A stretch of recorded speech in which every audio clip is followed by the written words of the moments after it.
Post-Thanksgiving hangover. It is real. It's November 29th, 2021. Welcome aboard, folks. I hope you're holding strong. Hope you're holding. This is the Crushing Iron Podcast. We are episode 534. You're right, again. 534. Hope you guys had an absolutely spectacular Thanksgiving and enjoyed yourself, had all the food, and enjoyed what is the best week of the year. And before I get rolling into our intro, I want to sum up why Thanksgiving is superior to Christmas. Is that obviously Thanksgiving is on Thursday. Friday night, I was going upstairs to go to bed around 8, my usual time. And in the dark, I see coming up our front steps someone with a headlamp. Santa Claus? The post office lady. Oh. Working on the Friday after Thanksgiving at 8 p.m. You know what she wasn't doing? Delivering Thanksgiving packages. Oh, yeah, that's bad. That's Christmas right there. Like, that's Christmas. That is why Thanksgiving is the greatest holiday that ever will be. Hope you enjoyed yourself. I had a marvelous time, and I'll go into a few things, and I'll eat some crow here in a minute about my Saturday football predictions, which I'm well overdue on. We hope you had a outstanding Thanksgiving and a holiday. Got some opportunities to enjoy yourself, detach from training, detach from life, soak in, enjoy some family and friends, as we did. We both went to Nashville for Thanksgiving. We were here in Chattanooga, both went to Thanksgiving and enjoyed all that Nashville has to offer and all of its busyness. But it was a great time. It's good to be back, though. If you're first time tuning in, welcome. We know you have a lot of options in the triathlon podcast universe and just podcasts in general, so we appreciate you giving us your time. We cover it all. We cover Swim, Bike, Run, Pacific podcast. We do race recaps. We do race previews. We'll have on the occasional guest. For the most part, Mike and I, as coaches, athletes, best friends, we just sit back, relax, have an open, honest discussion about what we're going through. We'll oftentimes talk about what our athletes are going through. We work with a wide range of athletes, from beginners to elite level amateurs from all the way across the globe. We are obviously based here in Chattanooga with our training center, but we work 95% of our athletes live outside of the state of Tennessee. So we'll read Training Peaks, and obviously in our conversations and the relationships we have with them, that is always useful in kind of catapulting the conversation that we have for the podcast. Sometimes we'll hop into our Facebook group, which is Crushing Iron Group. You can answer one simple question. We'll let you right in. A lot of awesome people in there. We'll do Q&As in there as well. But that's it. We have no sponsors. We have no ads. We have one agenda. Is that to keep you happy and healthy in your endurance sports journey. So, yeah, we were both in Nashville. Both. Yeah. Place is crazy, man. The place is nuts. But anyway, I do want to say before I get rolling, and we are the worst when it comes to podcasting and asking for this, but if you've been listening to us for a while and you enjoy it, drop us a review, which we announce about once every quarter. But if you like what you're hearing and you enjoy hit us, the thumbs up, man. Yeah, get the thumbs up. It's like, toss it. It helps grow our community. Obviously, it doesn't increase our sponsorship and marketing dollars, but it does increase our community, which is what's the most important to us. So leave us a review. Let us know what you think. We love you and we appreciate you. So, do we go into this real quick and just get it out of the way? The fact that I'll eat some crow.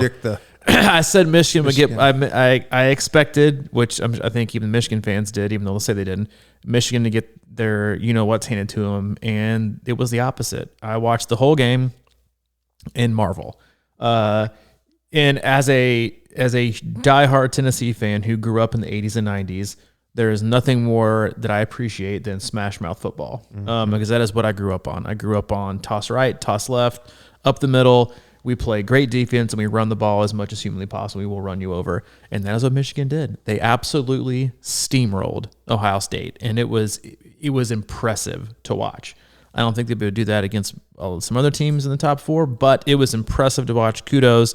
And as I told you via text message, I expect a lifetime contract for Jim Harbaugh this week, only to watch them lose to Iowa in the championship game. That'd be funny. They had it going, man. I mean, you watch that game and you realize that's what I grew up with, that Michigan Ohio State stuff. I mean, it was pretty cool actually to watch that. The crowd was in. I mean, it was pumped up. It started snowing there for a while. It was kind of cool to watch, and it was fun to watch. It was a good game to watch. And then I got to give a Shout out Just to do Minnesota it. fans, all the Minnesota fans out there. All four We of have you. a lot of people from Minnesota. We have Yeah. a lot of athletes from Minnesota. Yeah, we and do. I got some snarky texts, I'm sure of you course, did. and Not but from no, me, I've Vols, been, baby. they spanked us down, man. I don't know. The Vols are I didn't see predicted it to though. play them in our bowl game, Music City Bowl, Minnesota, Tennessee. Oh, really? And we'll blow your doors off. I'm just going to tell you right now. We will absolutely run it down your throat. We'll put up probably 30 or 45. That thing is, though, we couldn't run against it. They must have, I don't know what it was, but we started throwing the ball like crazy. I don't know There's what your that first was all mistake. about. Yeah, I know, but I don't know. They must be all right. They must be good. Please, with the PJ Fleck thing, man. Just can't. I think I'd like Minnesota a little bit better, but it's tough. Can't do it. No. Who's your guy What do you mean, who's my guy? that you can't stand on the opposite sidelines? The coach. Anybody? I mean, well, the antics. Really? Man, I don't know. The SEC coach, I mean, Kiffin has a lot of antics, but the SEC is pretty buttoned up. That's true. we're pretty buttoned up. So is a Big Ten other than this guy. You can ask Lincoln Riley, who just fled Oklahoma because he's absolutely terrified of the SEC because he can't even beat his in-state rival Oklahoma State. But that's it. We'll move on from college football, which if you've already probably fast-forwarded it, and that's probably usually what gets us our one-star reviews. We are not a triathlon podcast. We talk about college football and life. But again, we hope you had an awesome Thanksgiving. Yeah, exactly. As we are entering, we talked about this last week in the actual Thanksgiving podcast. We talked about December rules. Those went into effect today for our squad.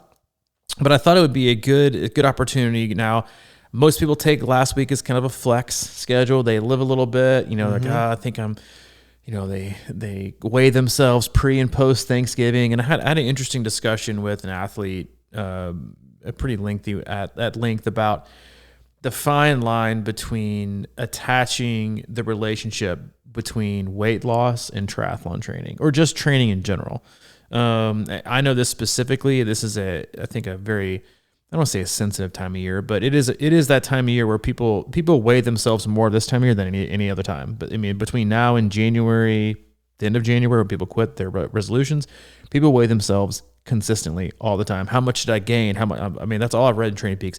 I'm only up 3 pounds this week, or I'm down 3 pounds, or I'm holding tight, or really want to lose weight right now. I really want to tone up and do these things. And what I responded to this athlete, they were asking about, why don't you suggest that, right? He's not looking at triathlon training and weight loss, if you will, as something that goes together. And while that might happen, weight loss might happen, I think anytime you attach a hobby, right, with something that you're doing that's supposed to bring a whole lot of good to your life, that you're doing to get healthy, and this is coming from a guy who started his triathlon journey in 2003 or 4. I got into triathlon because I was overweight. I got into it because I had ballooned. I was about 50 pounds heavier than I am right now. I was drinking a ton. I was just generally super, super unhealthy. I got into the sport of triathlon because I was depressed. I was overweight. And I found, I think I've told the story before, but I remember going to the YMCA off Concord Road in Nashville. And I walked in and I was starting my own little, I read like a triathlete magazine, not Training Peaks. They didn't have, they probably did have Training Peaks back then, but maybe they didn't. But anyway, it was a triathlete magazine, 8 weeks to an Olympic article that I had read. It was talking about Memphis in May was a triathlon. It used to be a big, the pros used to race Memphis in May. It was a huge event. And I started training for that as I was waiting tables, and I walked up to the front that day and I got in the pool, got my membership, hopped in the pool with my Navy, I remember this like it was yesterday, Navy cargo, obviously, swim trunks, obviously the least transition shorts, the least aerodynamic swim shorts possible. Like probably weighed an extra 15 pounds. Got in the pool, had my workout ready to go. And, I swam year round growing up. I got this. We used to do thousands and thousands and thousands of yards a day. I made it a 50. And I got out and I was done. I was so out of shape. But that's what got me into quote unquote losing weight, as I attached it to triathlon training. It was the exercise I had chosen to do to lose weight, which again, losing weight or body image is very personal. But what I was trying to explain as an athlete is that it can ruin both. It can ruin your goals of quote unquote weight loss or even weight gain, because you adjust your training, which could also hurt your performance by not eating enough, right? Which is I honestly see that more than I see people eating too much before and after workouts. I have to ask athletes all the time, are you eating enough? Like this is not a workout you should be sore after. It's simple. You took it easy. Did you feel enough afterwards? Well, no, I'm trying to lose a bit of weight. I didn't drink any, all I drank was water during this 2-hour endurance ride. And all I had was like, a shake with water and 1 scoop of whey protein isolate, for a max combined calorie intake of like 95 with no carbs. I'm like, no wonder you're sore. Like, take care of yourself. And so I think when you combine something like triathlon that can be sustainable, that can leave you happy and healthy, that can bring so much good to your life mentally and emotionally, when you attach it to something physically like weight loss, that is, again, very, very, very, very personal, then you can begin to have a bad relationship with both, and they can affect each other negatively. Now, do I think there are ways which you can use your training in triathlon to maybe help, get you into a better spot physically in terms of if your goal is weight loss? Absolutely. But do I think you should, because as a coach, I've seen this for the last 15 years.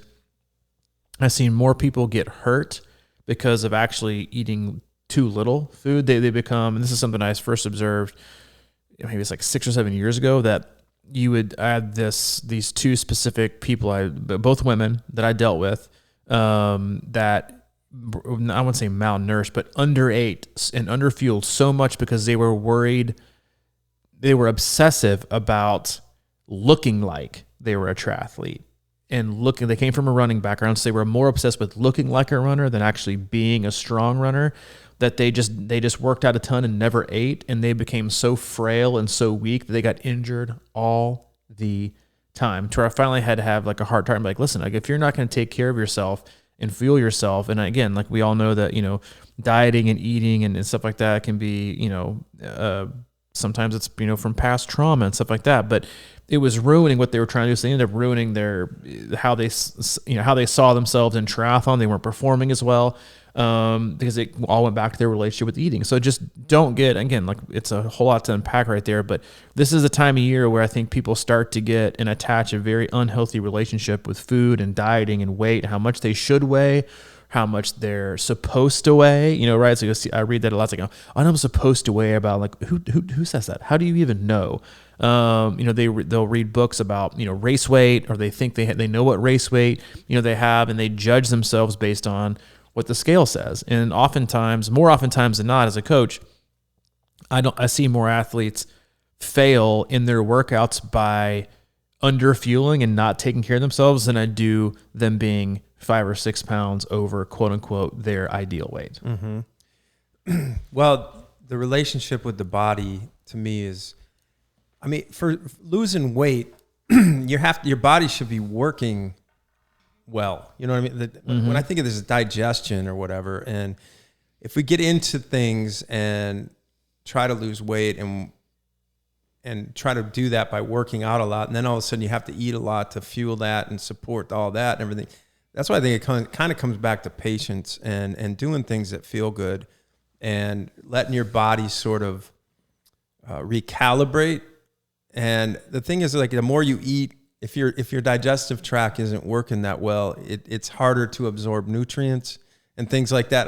We could go down a major rabbit hole here, but I just like to think of it like that, because, like, when your body finally comes around and it's cooking and it's has a lot more natural energy, I just think that when we feel like shit or we're tired, we tend to want to eat because we need energy, but that's probably not necessarily the right answer. I think we need to almost take some stress off of that digestive tract rather than pour it on top of it. You know what I mean? It's sort of like, we all know the feeling, right? You're tired. You're just reaching for things around Christmas and Thanksgiving because it's just there and it's always available. I'm starting to get tired, so give me like a piece of pie or something, or give me more turkey, or I just want to eat more because you're uncomfortable with your relatives or whatever it is. It's just all this stuff. Snacking. And I always think that's why, like, actually this weekend I came off of that big Thanksgiving meal, and I always kind of go into my little, like, 2-day quasi juice fast. It wasn't a fast because I was still eating around it, but but I try to give my system a little bit of a break. And I think that there's more energy in us than we realize. But the more you put into your body, the harder it is for your blood work and everything to get around and stuff. It's kind of bogs everything down. So I don't know, man. I think there's something to be said for feeling light when you're feeling heavy, or trying to feel light when you're feeling heavy like that. Yeah, and I think one of the biggest pitfalls that most people get into is they go so far in both directions. Correct. Right. Like, and I think that's how we've all been kind of wired and kind of become. And I think a lot of triathletes they have that all in or all out mentality where, like, you know, I ate really, really bad yesterday, so I'm not going to eat that much today. Yeah. You know, I'm going to make up for it. And then that works, right, through lunch. Usually, you know, I'm going to have a smoothie, then I'm going to have some raw eggs and some ham, and I'm going to go low carb, and I'm going to be good. And then some snack time rolls around, and you're like, all right, I'm going to have a rice cake with some melted cheese on it, and that's going to keep me, good. And then about 30 minutes later, you're like, you got the shakes, right? You're like, I need something. I need more sugar. I need something, like I'm starving. And at that point, you're like, all right, I got some making up to do. And then it's not like you grab for some grapes, right? or a banana or the healthy option. You're like, all right, let me down a bag of vanilla wafers and let me grab. It's like you go the total opposite direction. And then for about 30 minutes, you're like, see, that is when I was a little too underneath. You're like, I feel great. And then about an hour after that, you're like, I feel like shit. Like you overdo it, right? And that's the biggest. I think that's probably maybe the topic of the podcast, maybe not strictly nutrition, but it's overdoing it one way or the other, right? We've always talked about, is kind of riding that line. Don't get too high, don't get too low, just kind of ride the train in the middle, right? Stay in the gray in a lot of areas. And this time of year is when athletes go all in to training, or they go all out. Or they go out as in, like, I'm gone. Bye. Like my bikes, the tires are flat. I don't even know what it's like to run anymore. And I haven't been to the pool in a month and a half. They're all the way gone. Or they go all the way in. I got to use this training and this fitness I gained from this last year. I got to crush it in 2020. I got some major goals, baby. Got some major goals.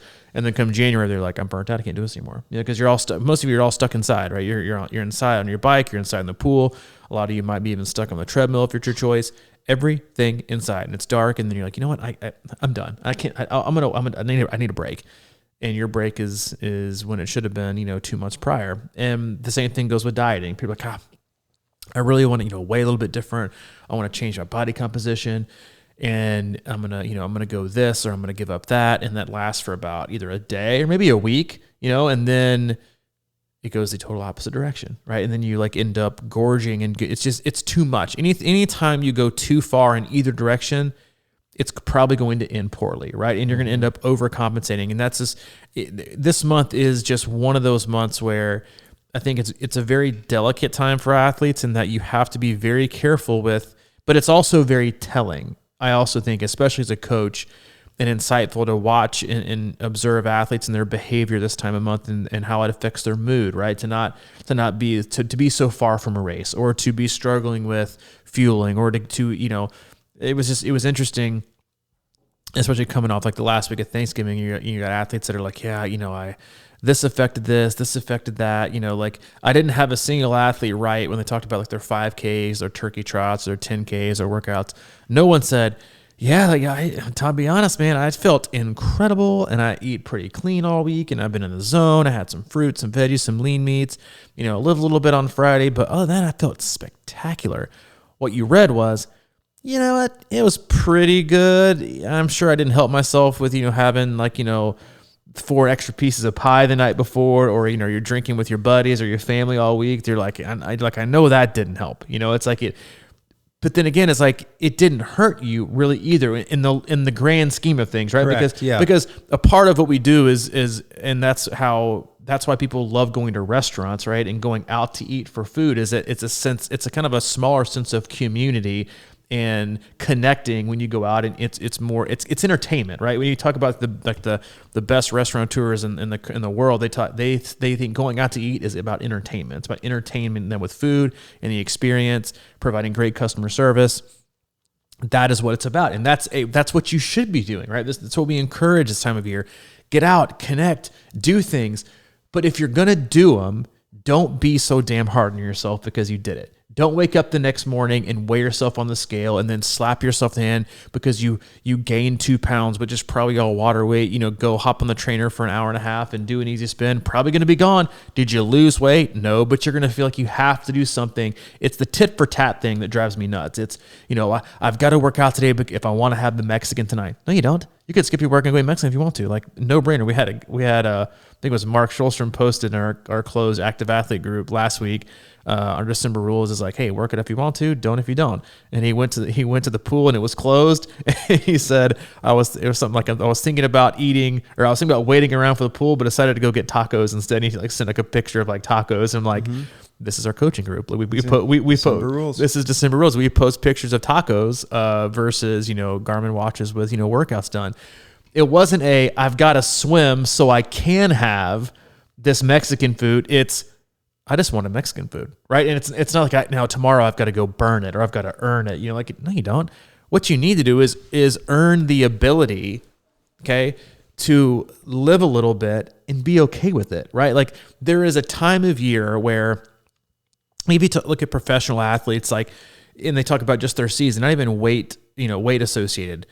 They'll basically we kind of care how we play as long as we make it to the playoffs, but that's really all we care about is how we're going to play when it matters, right? When what teams get hot towards the end of the season, you're like, oh, we just want to figure things out by the time we start playing our conference games, right? Or NBA, NFL, it's like we want to be healthy, right? They want the bye week to get healthy and they want to be ready to roll and playing their best, whatever it is, at the end of the year. Mm-hmm. They don't expect to be perfect in spring training, right? You see us every year. They're kind of playing their way into shape. Like, as they kind of come into spring training, like baseball's like famous for this. Like you see pitchers and first basemen walking into spring training. And they're like, who did the Yankees get a new player? Like, no, that's Johnny Baseball. He just put on 35 pounds, in the off season.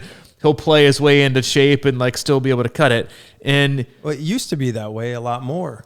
Now they all come in. Now they all come in 12 months ripped a year, and then there are injuries. Exactly. And then end of the year, there's just so much. There's if you're gonna take time off, just effing take it, right? And don't beat yourself up, because again, that just reestablishes this negative relationship you have with food or with training, right? That it's something that you have to justify, that it's something that's a cause and effect. Well, in order to get this, I have to do this. Mm-hmm. Or, I had such a great season, and I've got this huge base of fitness, so I have to keep going because I really don't want to lose it.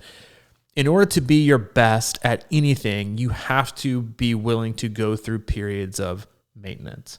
You have to go back and take care of yourself, which means unloading, which means lowering the volume, which means lowering the intensity, which means getting back to the basics with things you may have ignored over the last 4 to 6 months, freshening up your mind, freshening up your soul, doing whatever it needs so you can be ready to go when it matters. And the same goes for dieting and food and nutrition. Like, I don't know anybody that tries to be perfect year round. They're like, live a little bit, like go out to these Christmas parties or Thanksgiving and eat whatever you want. Don't beat yourself up about it. If it's a relationship thing, then honestly seek help. Talk to someone, talk to a professional who's going to help you, because it's, with most people, it's not the food itself. It's your relationship with the food, that you see the food as bad. I can't have that. That's bad. Or I can't have that much of it because it's bad. Well, most of the time, too much of anything is usually bad. It's about your relationship and how you see things, and having the ability to be flexible and to not, like, again, we talk about this frequently, is the best athletes that we work with, not the ones that are the fastest, but the ones that get the most out of what they have to offer and the time they have to offer and what they want, are the ones with the best perspective, are the ones that don't get too high and they don't get too low. Not just with their training, but with their mood, with their fueling, with their nutrition. It's, I'm in a good place, right? And it being in quote unquote, we talked about this a lot before we went live today, is like, what does it look like and what does it feel like to be in a good place with yourself, with what you want, with what you want to achieve, with where your year is going to go? The biggest thing that triathletes have a problem with is they want to be there right now. There is no, I want to get to that place. It's, all right, so tell me how I can get there tomorrow. Let me know what I can do today to get there tomorrow. And that's not possible. Do I have to give up everything? Do I have to disconnect with all my friends and quit my job? Because if I do that, but can I be there tomorrow? And most people will be willing to do that if they can just get there that much quicker. It's that instantaneous relationship. And I think, again, this is a great time of year to do. And ultimately the goal, I think, with the availability and what we encourage with our December rules and disconnecting is that, you need time to think and to breathe and to feel. During the season, you've got responsibilities, you've got work, you've got all these other things. Things are usually, like in the summertime, things are more stressful for people, or school's in, it's more stressful. The temperatures are hotter, so the stress is higher. Your volume's higher because you're getting closer to a race. The pressure's higher because you're that much closer. You got goals, you got expectations. Life is happening. The further you get away from that, there shouldn't be worry. There should be this deep, and it's not to be, I guess not that deep, but like there needs to be some kind of introspection into like what's going to bring me the most happiness this year. How can I get it? Not being so rigid and judgmental with yourself. It's about showing yourself grace. It's about loving yourself and doing what's like, you shouldn't feel guilty for those. If you want to get up and run, go run. If you don't.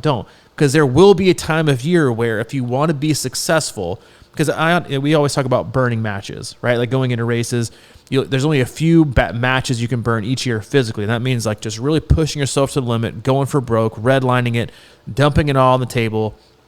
That's what happens. You can only go there once in the year, twice a year for your body. Mentally and emotionally, there are only, as a coach, in my experience, there's only about 2 times a year where athletes can sustain a 6 to 8 week block that's very rigid, that's very structured, that asks a lot out of them, because at some point your body and your mind wants to rebel. It's going to say, you know what? I'm tired of doing what you keep telling me to do. I just don't want to do it anymore because it's become a burden. It's become a responsibility. And that's why this time of year is so critical in allowing athletes to be flexible and kind of make their own decisions. Because at some point down the road, they won't be making that many. You'll be making almost all of them for them, and they just do the workouts, and we get in the right place and the right time to do the right things. But that can't be year-round. That's when you start to rebel and revolt. You see it, you always kind of joke on like the rebellious preacher's kid, right? It's like, they've been told you can't do this, you can't do that for as long as they live, and then they graduate high school, and then things go wild. It's on like Donkey Kong. They're like, you know what? I haven't been able to do this my whole entire life, and now I can. The world is my oyster. Mm-hmm. I mean, this all works good because we were just talking beforehand, and I was kind of not really joking, but telling you that I've decided, or I've been thinking about this concept actually of the year of Mike that is coming up. Yeah, and sounds kind of selfish. Yeah, it sounds selfish, but it's not. Really what that means is, to me, it's been, a lot of people like me probably have something like Chat 70.3 coming up next May, 5 months from now or whatever. And how that tends to sort of lead your decision making, or at least the pressure of your decision making, or, I need to be at this pace or place or whatever right now. And so what I've been kind of just thinking in terms of, and we had all those CAS micro goals, and I've been thinking about it in terms of micro decisions. Like, okay. You get it? Micro. Row? Yeah, as in you as in Mike? Like we could make that. Yeah, Mike Row. But yeah, so it's easy, really. And a couple of weeks ago, we were talking about homeostasis and how to like get away from resisting and just sort of slow down for a minute and have patience. Do I need, because it's really about how I'm feeling. And if you slow down, I always, it was my buddy's dad, he always used to say, slow down, quit eating so fast, And then I was like, why, man? I want to get it in and get it, whatever. And he was like, no, because the slower you eat, the more full you'll feel, and you can control that feeling. Yep. So in terms of slowing down, whether it's reaching for the chips or the relish tray or whatever you're going for, just slow down. And that's what kind of I've been trying to, like, every time I reach, I'm just trying to think, is this really something I need, or am I just going out of my zone right now? It's a red Solo cup effect. Yeah. Everybody at the party. Give me something. I need something in my hand. To make me feel more comfortable. I need something in my hand. It's like that. I need really something is. in my hand. So how do you get more comfortable in your own skin with what you're dealing with in the moment? And that's my thought about the micro decisions. And I'm just doing things that, or I'm trying to do things that feel really good to me, or which I think are a good decision for me in that moment, whether it be doing lunges around the house and doing a little yoga pose here and there or whatever, and kind of warming up, and then maybe deciding if I want to run, rather than going, I better get out there and run right now, or else I'm never going to get my time at 70.3 Chattanooga. And that's like, you know, how long can we keep that kind of tension on ourselves? And I'm not saying being light, because this is what I'm at, is sort of, I think I need a little jolt too in my personal, or my, you know, motivational life too. But I'm looking for jolts in different ways, rather than just to keep grinding that, you know, triathlon, swim, bike, run 24/7, 365. I want to get jolted in the part, but a lot of that comes down to really feeling good and not feeling bloated, or, you know, feeling lighter and feeling stronger. Just, you know, simple things, getting off the couch, getting out of bed, going, you know, walking the dog, all those kind of things. How do I get stronger in that place? And then it's like, I always tell people that are struggling with running, or maybe have just started running or whatever, it's just like, keep walking. You just go walk. And at some point you're going to feel like running naturally. You know, it isn't always about forcing yourself into that. You know, obviously, you know, your brain can trick you, and, you know, there's something about, you know, having people around, or communities, or groups of people that can kind of help motivate you to get going. And then you do feel good or whatever. But when you get done, you know, then it's like, all right, just let that sit for a minute before you start just, you know, gorging on everything in sight too. There's two things there that stuck with me, and you talked about, you know, that people say, like, you know, that's why take your time to eat, because when you take your time to eat, it gives your body time to send you the signals that you're full. Like you're satiated, you've had enough, right? You haven't overeaten, you've had enough. When you eat super fast, you kind of like skip that part where you're like, okay, I don't know I'm full until I'm like 3 slices too deep on the pizza before my body's like, hey, whoa, now then you're gonna feel like crap because you overdid it. And that's what I think this time of year is about. It's about, like you said, like going through things so slowly that it allows your mind and your body to send you the signals it needs to hear, to prepare yourself and to focus for what your year and what you want it to be, right? Mm-hmm. Because when the year gets going, it's so busy and it's so crazy and chaotic for so many people. And they're, not only is life more chaotic, but they're training more than they've ever have at a higher intensity and in hotter, you know, in more difficult conditions. The stress is higher. They don't have time for that. They just kind of and then they don't realize how much it was taking over their life or doing this because they're too close to it. They're doing too much too often. The same thing goes for athletes that you see that are chronic at overtraining. They might think those 5 extra intervals are beneficial, right? And they're going to do a lot because I want to do over. I want to keep going. I want to keep smashing it. And they're not going to know that. And then it's going to be a bad situation that they went too hard, too long, too fast for, you know, until the next day, until it's too late. Now they're going to spend 2 or 3 days recovering from it. It's just such a great time to to get things to go silent and to have time to think through things. And you know, we have like telling our athletes to try and get in their deadline for 2022 race planning, you know, later in December. And some athletes like, I don't really know what I want to do next year. That's fine. You know, so it's like, how do you structure training for an athlete? Well, the goal is always to get better, right? Is to get better at your craft, which is your craft is endurance sports. That could look like anything. It could look like just running, just riding, just swimming. It can look like going shorter. It can look like just going for speed. I think it's empowering for athletes to honestly not have a race on the calendar, but to still feel committed and in a routine and structured, because that's when you become the most successful. Because it's not about a countdown clock, right? It's not about a bib number as your Facebook profile. You're just doing things for the sake of doing things, because it's just become about who you are and what you do and how much fun you want to have. And then it does the good things for your body and your mind. It's not a responsibility. It just becomes what you've recognized as a piece of your life that has a positive response to what you do. It's not a have to. It's not a responsibility. You're not getting too close to it. Like, you know, we mentioned that the Danielle Reef quote a while back when she talked about taking a break from training and racing during COVID and leaving her longtime coach, Brett Sutton, when she was like, I got a little bit too close to the fire and I almost got burned. And she took a step back, and, I think she ended up, going back to doing studies and graduate programs, something like that, and starting a relationship. And it's funny because all people have done since then is critique, the races she's won and lost, but even fewer people are just recognizing how much happier she seems to be and living life and fulfilling life. And like, what are we ultimately doing this for? Is it so in 30 years we can tell our grandkids we had a hobby of triathlon? They don't care. It's not like in 45 years you and I are gonna walk onto the our football field and have our jerseys retired, and our dogs and kids and grandkids can see this wonderful thing that we did in life that was very it was like unbelievable and people knew who we were.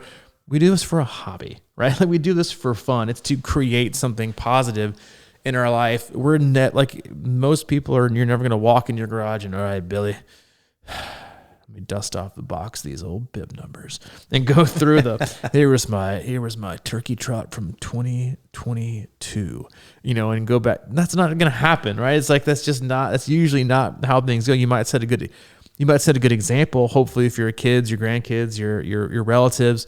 For the most part, they literally, and a lot of us kind of went through this for during the holidays. You're like, what do you do again? Explain this to me. What do you do for a job? And you're like, oh my God, I can't explain it. I can't explain it to anybody, even myself sometimes.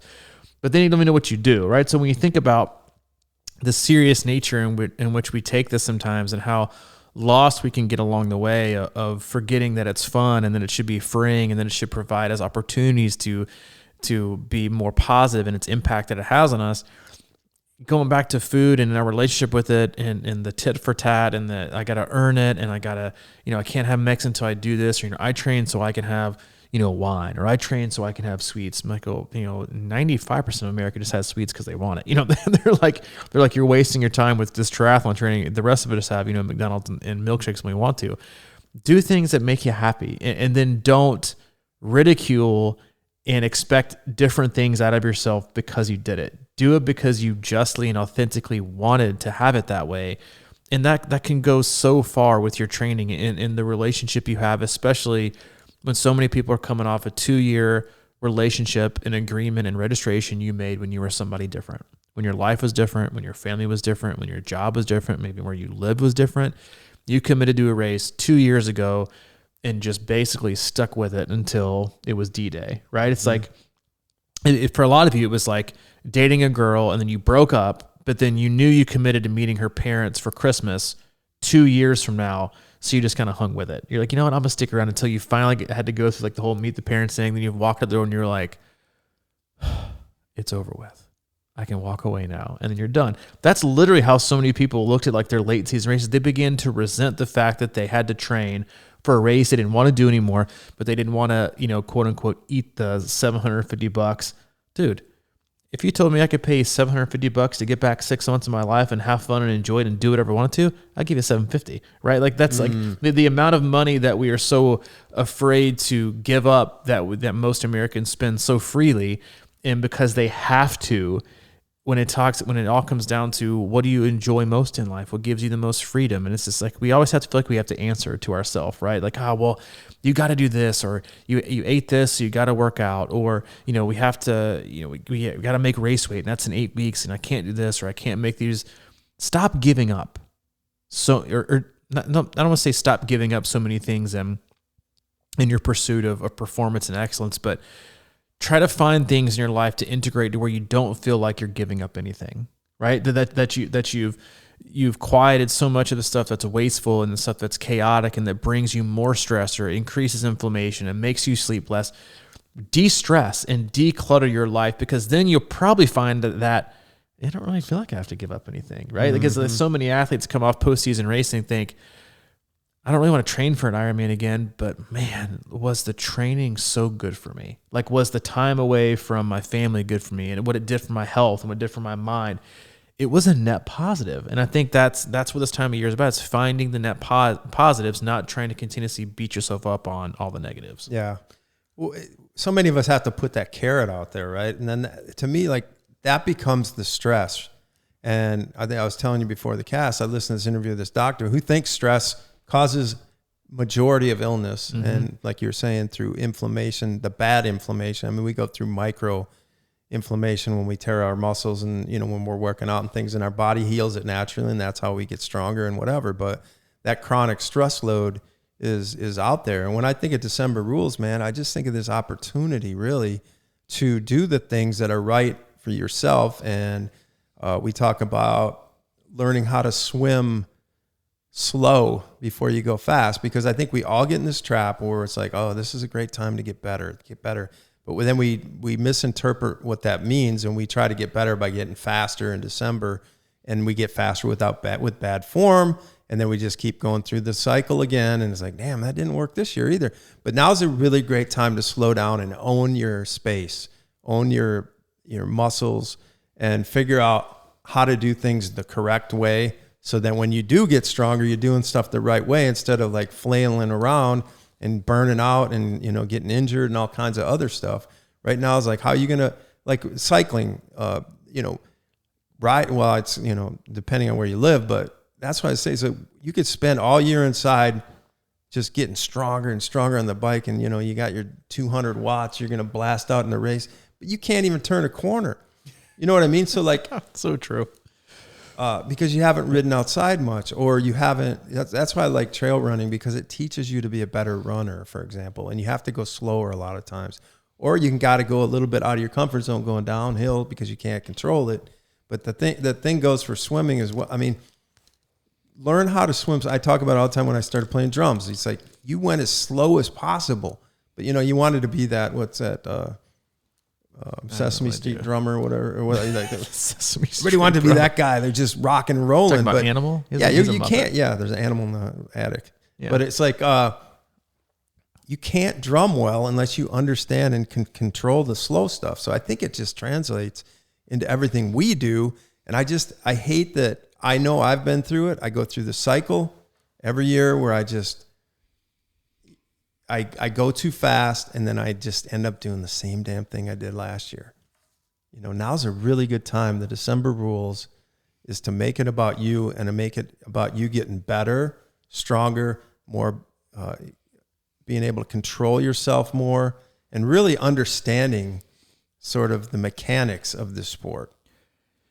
I think, and this is a hard thing for change people. A tire super slow. Right. That's right. Learn how to do it right now.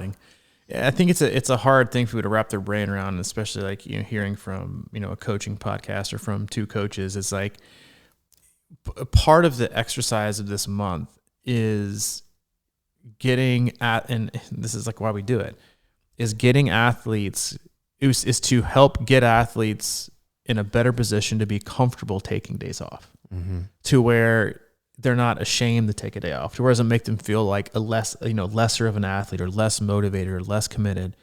At some point, you're going to need to take a day off, right? Like, because we don't give them, we don't just give like, you know, a random ass Monday day off just because whatever, they're pointless. We take days off when we need them, and when their need to happen, that's why should be flexible. But this month is about getting people to be okay with taking that and if you're not okay with it, then you need to have a hard conversation with yourself. If you're not okay taking a day off, then that's a relationship problem with you in the sport and with training. Honestly, with training and exercise, if you can't take a day off from some bike run and you have to do it, go for a walk, go play some basketball, do something different, you know, explore your life, you know, in a different way, do things. And that's like, I haven't had the conversation yet, but one of the athletes I work with is in college. You know, we're just kind of getting rolling together, and he was like, yeah, I really don't think I got all I got right now is time on my hands to do this and do that. And I really don't think I need 6 days off. You know, I'm like, it's not, because listen, when you look back at the end of the year and you come across the finish line and maybe you came up with 5 seconds short, you're not gonna be like, fucking December rules, took those 6 days off and it screwed me. No, you're not.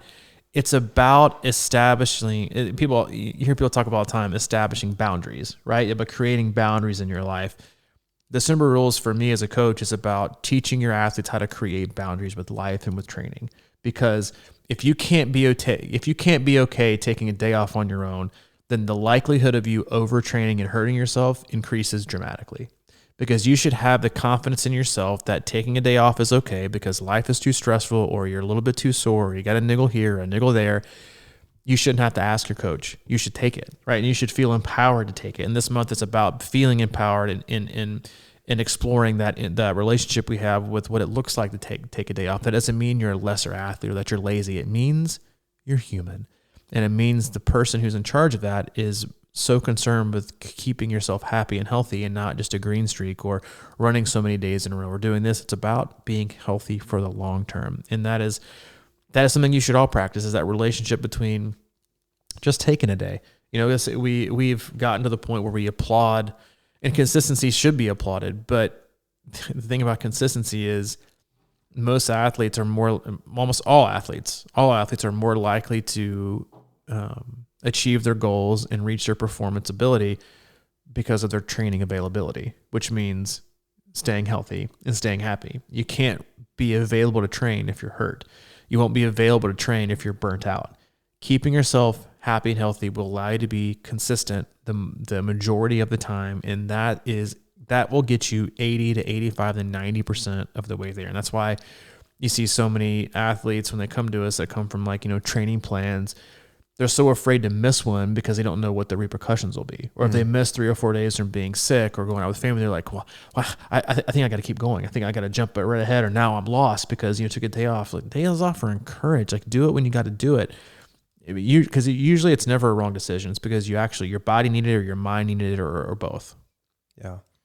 And, sometimes I think that's one of the biggest things, right, in training, is that a culmination of events leading up to a day where you went too hard or too far for your particular, health on that given day, that becomes the problem. And then it's like, all right, I'll take a day. Sometimes it's good to take 2 days too, at that point, because, taking 2 days right there could mean, the streak continues afterwards, or you jump right back into it, even though you're tired, just because you got to plow through it. And I know a lot of people have that mentality, but it can be problematic.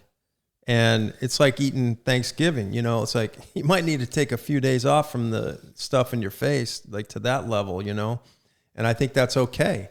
It's just a sort of this, it's when I think about, this corrective piece, right? It's not like you said earlier, we go too high, we go low, and then we go up and down and go all these things. We go too far one way and come too far back, and it's always pulling us one way or the other. But there's nothing wrong with a little bit of a correction.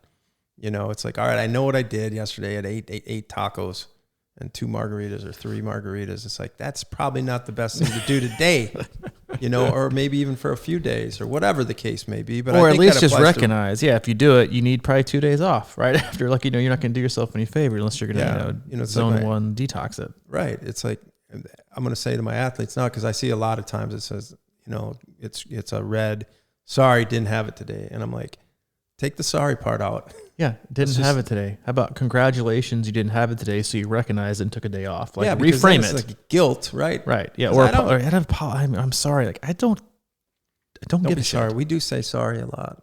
We do. Yeah. I'm sorry. I'm really sorry, man. I read an article. We'll wrap it up with this. I was reading an article about, this has been like a year or two ago, about like the warped world we live in, where how much we apologize. Like when you say I'm sorry, like you order, you're at a nice restaurant and you spend like $45 on like a ribeye, so it should be, they expect it to be cooked perfectly, medium rare. They come back to the table, it's like medium well, and you come back and you're like, I'm sorry. Yeah. And you're like, wait a minute, what am I apologizing for? I'm dropping $45 for this ribeye that should be cooked perfectly. I'm not sorry. I'm just letting you know it's not cooked properly. What are you going to do about it? Right. Go make me a new one. But if you've been in the customer service and hospitality industry, you always say sorry just because that's what you do. What we're not sorry for is this podcast. And coming back from Thanksgiving, we hope you have enjoyed it. As always, go to our website, c26triathlon.com. It is our one-stop shop for all things coaching, camps, and community. Make sure you take advantage of our club membership. Club Plus and Club Hub packages going on right now. Those will stop on December 15th. So make sure you hop in and get on board with that now. We also have info on the camps we have that are going on in 22. I think most of them are sold out. We're going to have a few spots open for Tri Camp and Texas Camp. So check those. You can always follow us on Instagram, C26 Triathlon.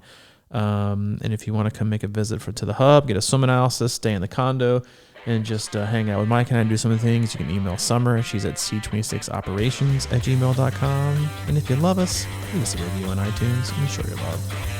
Okay, buddy. All right, see you. See you, man.